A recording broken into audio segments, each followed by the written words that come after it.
नमस्कार, स्वागत करता हूं मैं आपका YouTube चैनल के इस प्लेटफॉर्म पे टारगेट एकेडमी में। आज की हमारी क्लास का जो टॉपिक है वो है रुद्रचंद, जो कि है चंद्रवंश के 46वें राजा। पिछली क्लास में हमने अन्य राजाओं के बारे में डिस्कस किया था। आज पढ़ेंगे हम रुद्रचंद के बारे में। पहला पॉइंट है रुद्रचंद, जो कि अकबर का समकालीन था। ठीक है, ये जो राजा था ये था अकबर का समकालीन, और इसने अकबर की स्वाधीनता स्वीकार की हुई थी। ठीक है, अकबर का समकालीन। दूसरा पॉइंट, इसने अकबर की क्या है, स्वाधीनता स्वीकार कर रखी थी। ठीक है, और तीसरा पॉइंट, दूसरा पॉइंट लिख लीजिए, अधीनता। ठीक है,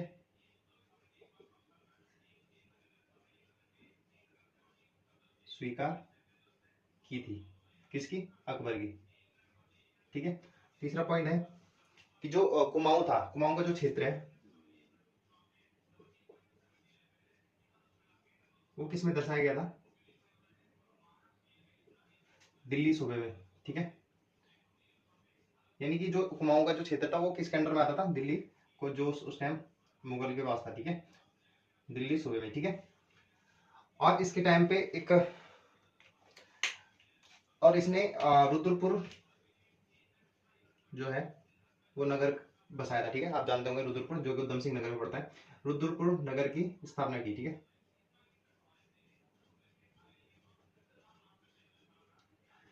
नेक्स्ट इसके टाइम पे एक युद्ध लड़ा गया, वो था बधानगढ़ का युद्ध, जो कि पड़ता है चमोली में। ठीक है,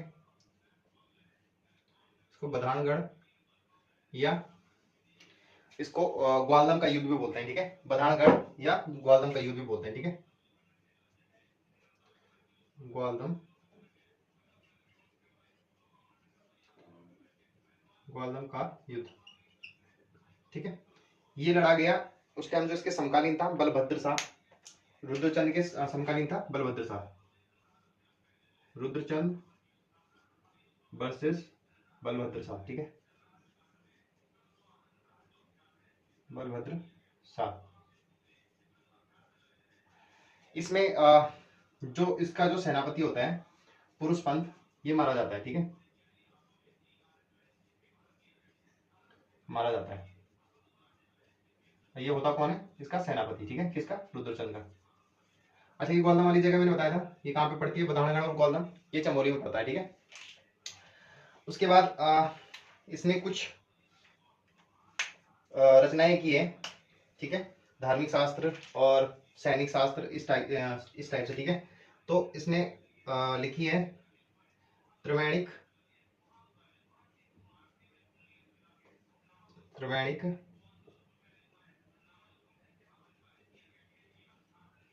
त्रिवेणी धर्म, क्या है, त्रिवेणिक धर्म निर्णय पुस्तक। ठीक है, त्रिवेणी धर्म निर्णय। ठीक है, दूसरी है इसकी ययाति चरित्रम। ठीक है, तीसरी है इसकी उषा राघुदय, उषा राघुदय। ठीक है, और एक है इसकी सैनिक शास्त्र।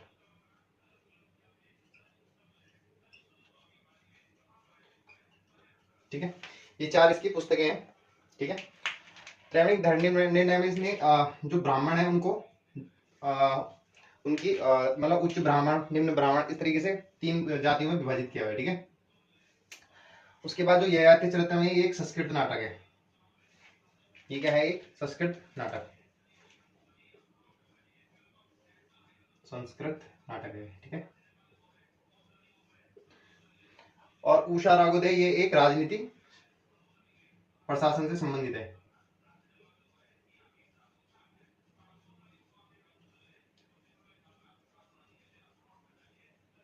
ठीक है, और ये जो सैनिक शास्त्र है ये शिकार से संबंधित है। ठीक है, शिकार से संबंधित। ठीक है, अब जो इसने त्रैमाणिक धर्म निर्णय में तीन जातियों में ब्राह्मणों को विभाजित किया। ठीक है, तेथानी, इस टाइप से कुछ है। ठीक है, चौथानी, तिथानी और पितलीय, यानी कि चौथानी, तिथानी और पितलीय। ठीक है, इस टाइप से इसने तीन जातियों में ब्राह्मणों को विभाजित किया। ठीक है, ये संबंधित थे ब्राह्मणों से। ठीक है, ब्राह्मणों से संबंधित थी, ठीक है। उसके बाद नेक्स्ट राजा देख लेते हैं। अच्छा, इसके दो पुत्र होते हैं, ठीक है। एक तो होता है शक्ति गोसाई, दूसरा होता है लक्ष्मीचंद। जो शक्ति गोसाई होता है वो जन्म से अंधा होता है, तो जो राजगद्दी पे बैठता है वो बैठता है लक्ष्मीचंद, ठीक है। तो लक्ष्मीचंद को लकड़ी बिराली के नाम से भी जाना जाता है, ठीक है। और इसका अन्य नाम है लक्ष्मण चंद, लक्ष्मण चंद, ठीक है, ये इसके अन्य नाम है। और इसने जो बागनाथ मंदिर है उसका जीर्णोद्धार भी। तो लक्ष्मी चंद के जो अन्य नाम है वो है आपका लक्ष्मी चंद, लक्ष्मण चंद, लक्ष्मण चंद और लकड़ी बिराई, ये सब नाम देखने को मिलते हैं। जो चंदों की वंशाली में जो नाम है इसका लक्ष्मी चंद है, ठीक है। किसमें? चंदों की वंशाली में,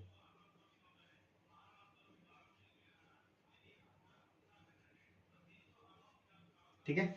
लक्ष्मण चंद है। ये जो नाम है मनोदय काव्य में ये नाम मिलता है, ठीक है।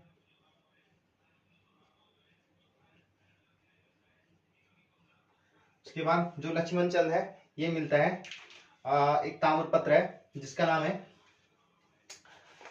इस ताम्रपत्र का नाम है भूनाकोट, ठीक है। भूनाकोट ताम्रपत्र में इनका नाम मिलता है। और एक अन्य नाम मिलता है इनका लकड़ी बिराली, ठीक है। ये एग्जाम में पूछा भी गया है, ठीक है। लकड़ी बिराली के नाम से किसे जानते हैं, ठीक है। उसके बाद इनका एक युद्ध होता है किसके साथ?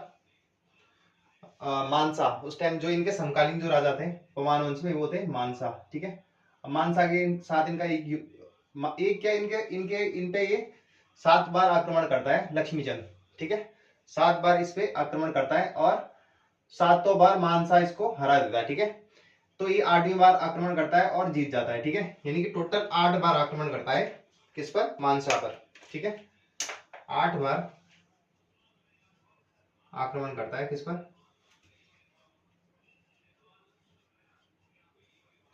आक्रमण करता है मानसा पर, ठीक है। किस पर? मानसा पर,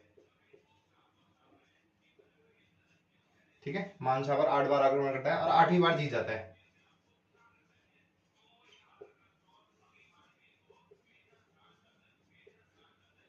सात बार हारता है और 8वीं बार जीत जाता है। और इस टाइम जो इसका सेनापति होता है मानसा का, खतर सिंह,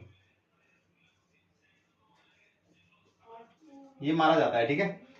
तो जब ये खतर सिंह मारा जाता है, खतर सिंह मारा जाता है,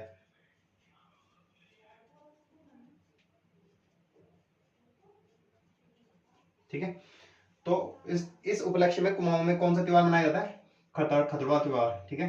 खतड़ुआ त्योहार मनाया जाता है, ठीक है। इसके टाइम पे दो कचेरियां थी, एक बिस्टाली, एक न्यू वाली और बिस्टाली, ठीक है। दो कचेरियां थी, ये क्या थी? कचहरी। एग्जाम में सीधा पूछता है कि न्यू और बिस्टाली क्या थी, तो क्या थी? कचहरियां, ठीक है। एक जनता के मामले के लिए सुनने के लिए थी, ये थी जनता के मामले के लिए, ठीक है। जनता के मामले। और एक सुनने के लिए थी आपकी सेना के मामले, ठीक है। सेना के मामले। और लक्ष्मी चंद के द्वारा एक जो इंपॉर्टेंट काम किया गया वो था बागनाथ मंदिर का जीर्णोद्धार। ये 1608 ईस्वी 1602 ईस्वी में किया गया था, ठीक है। 1602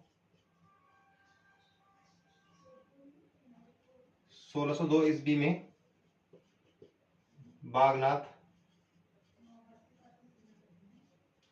बागनाथ मंदिर का जीर्णोद्धार, ठीक है, या पुनरुद्धार भी लिख सकते हैं, ठीक है। पुनरुद्धार किया, ठीक है। कब? 1602 ईस्वी में, ठीक है। इसके बाद इसका बेटा आता है विजय चंद, ठीक है। तो विजय चंद के बारे में कुछ ज्यादा खास नहीं है। इसकी हत्या कर देता है सुखराम कारकी, ठीक है। इसके बाद आता है 48 नंबर का राजा विजय चंद, ठीक है। कौन आता है? विजय चंद। इसकी हत्या कर देता है कौन? सुखराम कारकी, ठीक है। इसकी हत्या करता है, इसके खिलाफ षड्यंत्र रचता है और इसकी हत्या करता है। इसकी हत्या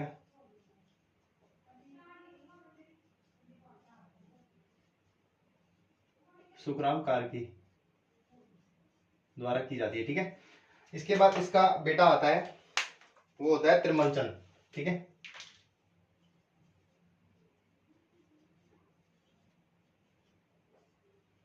त्रिमलचंद इसका बदला लेता है अपने पिताजी का, और किसको मार देता है, सुखराम कार्की को मार देता है। ठीक है,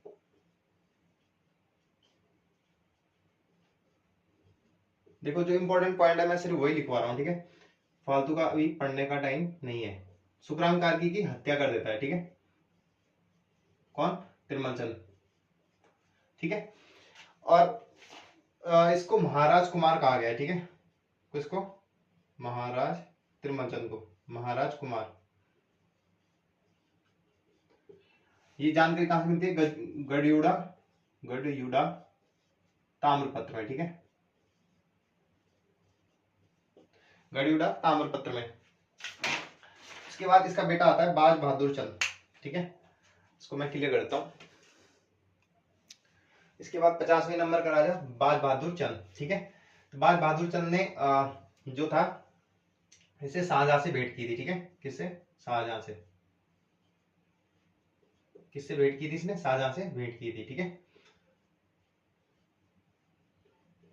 उसके बाद इसका जो नेक्स्ट पॉइंट है, इसने पिथौरागढ़ में एक हथिया देवाल मंदिर का निर्माण कराया था। या उससे पहले एक पॉइंट लिख लेते हैं,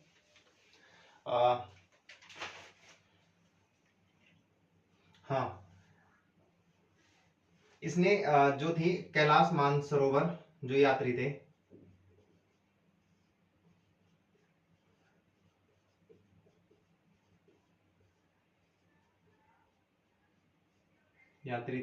उनको क्या करी थी, गूंड भूमि दान की थी। ठीक है, ये एग्जाम में पूछा गया था, गूंड भूमि क्या होता है, तो इसने कैलाश मानसरोवर को गूंड भूमि दान की थी। ठीक है, अब ये गूंड भूमि होता क्या है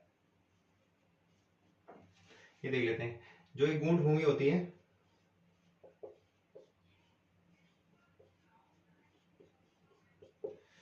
ये मंदिर की देखभाल या उससे जो अनाज जो वहां पे चाहिए होता है उसके लिए जो खर्च की जाने वाली होती है उसके लिए दी जाती है भूमि। ठीक है, यानी कि मंदिर की देखभाल के लिए,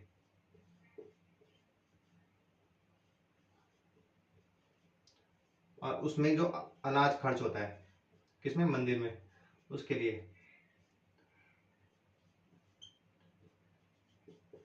अनाज के लिए जो व्यय होता है उसके लिए क्या दी जाती थी, गूंड भूमि। ठीक है, उसके बाद इसका नेक्स्ट पॉइंट, इसने हथिया देवाल मंदिर का निर्माण कराया था। ठीक है, हथिया देवाल मंदिर का निर्माण कराया था, कहाँ पे, ये है पिथौरागढ़ में। ठीक है, कहाँ पे, पिथौरागढ़ में। ठीक है, कहाँ पे है, पिथौरागढ़ में। उसके बाद नेक्स्ट पॉइंट, और इसने तिब्बतियों पे सिरती कर लगाया था। ठीक है,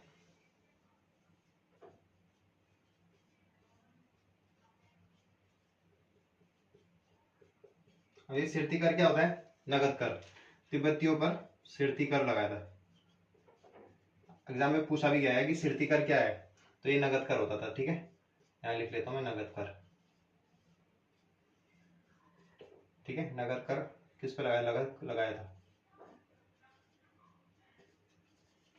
ठीक है, उसके बाद नेक्स्ट राजा देख लेते हैं, उद्योगचंद। ठीक है, जो भारतीय चंद था उसके बाद जो दूसरा राजा हुआ वो था उद्योगचंद, जिसने की डोटियों पर आक्रमण करा। ठीक है, और इसने जो डोटियों की जो राजधानी थी अजमेरगढ़, और जो इनकी ग्रीष्मकालीन राजधानी थी अजमेरगढ़। ठीक है, और एक इनकी दूसरी राजधानी थी शीतकालीन, वो थी जुराइन दीपाइल। ठीक है, उस पर अधिकार कर लिया। लेकिन फिर जो उस टाइम जो डोटी का राजा होता है देवपाल, वो फिर से आक्रमण करता है और अपनी जो टेरिटरी को है उसको कब्जा लेता है। ठीक है, तो उसके बाद नेक्स्ट राजा है अपना उद्योगचंद, ये 51 नंबर का राजा। ठीक है, उद्योगचंद। ठीक है, बहुत ही साहसिक राजा था। ठीक है, क्या करता है, भारतीय चंद के बाद दूसरा राजा है। ठीक है, भारतीय चंद के बाद दूसरा राजा,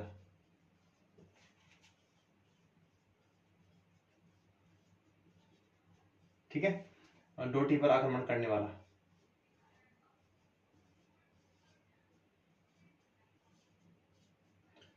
डोटियों ने कई बार आक्रमण किया, जैसे रुद्रचंद के टाइम पे भी आक्रमण किया था, तो रुद्रचंद ने उनको खदेड़ दिया था, लेकिन इनकी टेरिटरी में कभी किसी ने आक्रमण नहीं किया। एक तो किया था भारतीय चंद ने, दूसरा किया था उद्योगचंद ने, आक्रमण करने वाला। ठीक है, उसके बाद कब किया आक्रमण?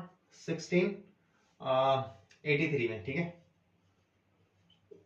किस पर करा? अजमेरगढ़ पर।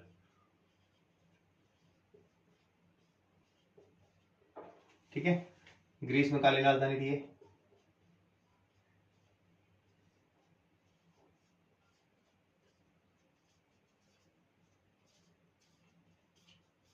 ठीक है, राजा कौन था उस टाइम? डोटी राजा देवपाल।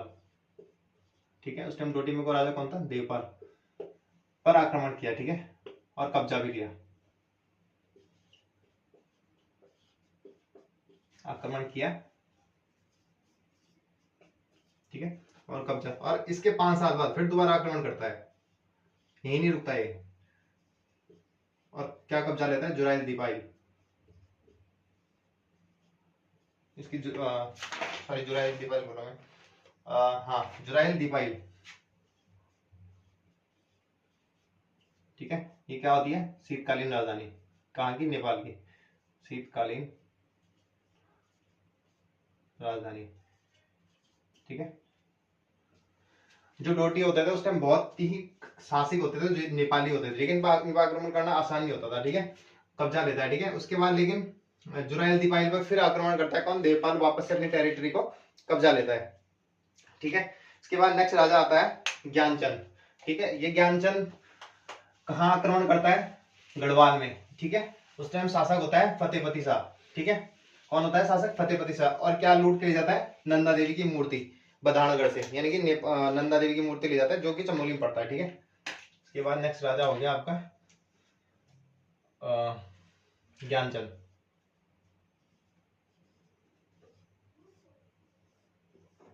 ठीक है, ये क्या करता है? बधानगढ़ पर आक्रमण करता है। ठीक है,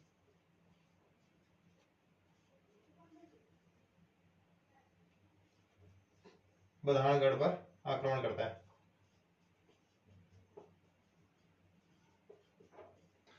आक्रमण करता है, उस टाइम कौन होता है? फतेहपति शाह।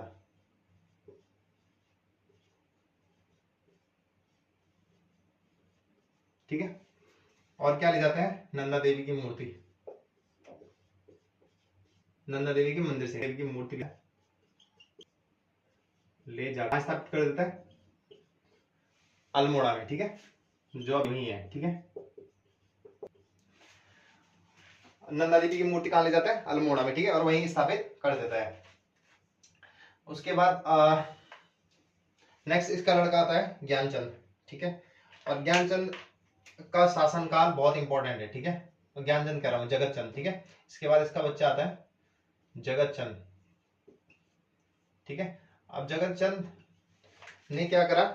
एक तो इसको काल को इसने लोगों के लिए बहुत अच्छे अच्छे काम करे, तो इसके जो काल, इसका जो काल है, इसके काल को स्वर्ण काल कहा जाता है। कहाँ का? कुमाऊं का। इसके काल को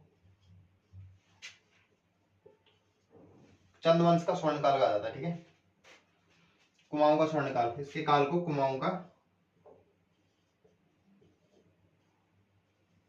स्वर्ण काल कहा जाता है। ठीक है, जो मेरे नोट्स की पीडीएफ है मैं उसको आपको टेलीग्राम में दे दूंगा। ठीक है, स्वर्ण काल कहा जाता है।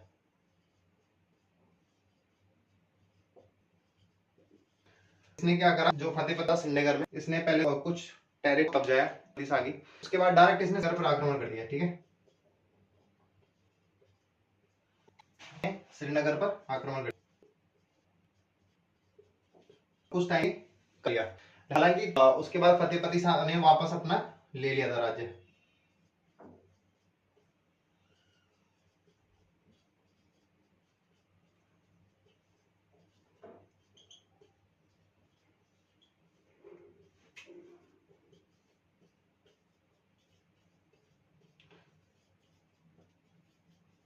ले लिया था। ठीक है, तो उसके बाद अपनी टेरिटरी को ये वापस ले लेता है। उसके बाद नेक्स्ट आ जाता है आपका देवीचंद।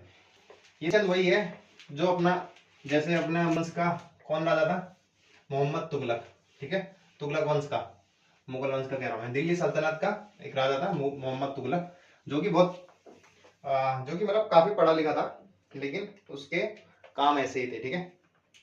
तो इसको उसके बाद इसका नेक्स्ट आ जाता है देवीचंद, ठीक है, जगत चंद का पुत्र देवीचंद।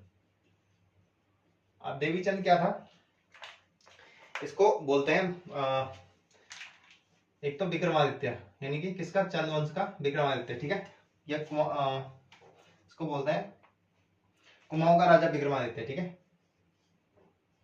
कुमाऊं का